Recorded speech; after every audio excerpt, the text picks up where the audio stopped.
In the heart of an African village named Aok, there resided a woman named Yabo.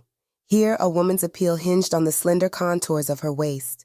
The narrower the waist, the more alluring she was to the men. When Yabo was young, her weight was typical, akin to her peers. However, as she matured, an insatiable appetite overtook her.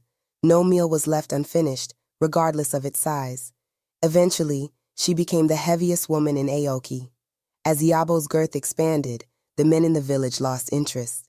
They no longer admired her, nor did they seek her company. Her female friends married and moved on, leaving Yabo solitary in her father's house.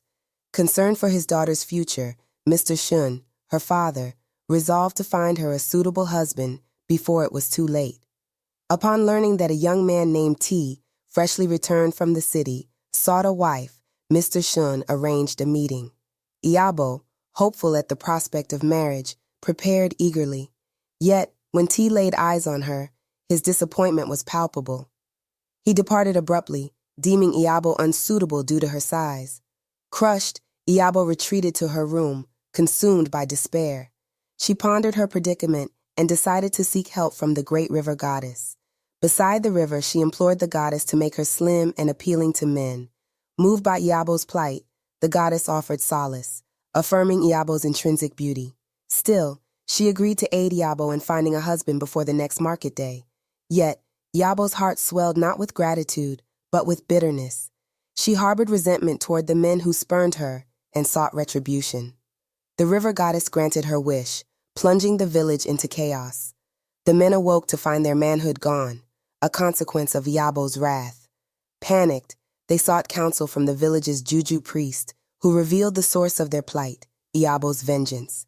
To reclaim their masculinity, the men were instructed to lie with Yabo until she consented to release them. Thus began a bizarre cycle where Yabo held sway over the men, leaving their wives powerless. Desperate to free their husbands, the wives beseeched the juju priest for aid. He provided a solution, a potent spray, and a counterspell to break Yabo's enchantment. Acting swiftly, the wives enacted the plan, liberating their husbands from Yabo's control.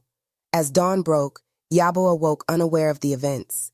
The men, now freed, returned to their wives, leaving Yabo alone once more. Seeking answers, Yabo called out to the river goddess but received no response. Left with only regret, she realized the folly of her actions. Her quest for vengeance had cost her the chance for genuine love. In the end, Yabo lived out her days in solitude, a cautionary tale of the perils of anger and obsession with societal beauty norms. The story of Yabo serves as a reminder of the importance of guarding one's heart against such destructive emotions, as the Book of Proverbs admonishes.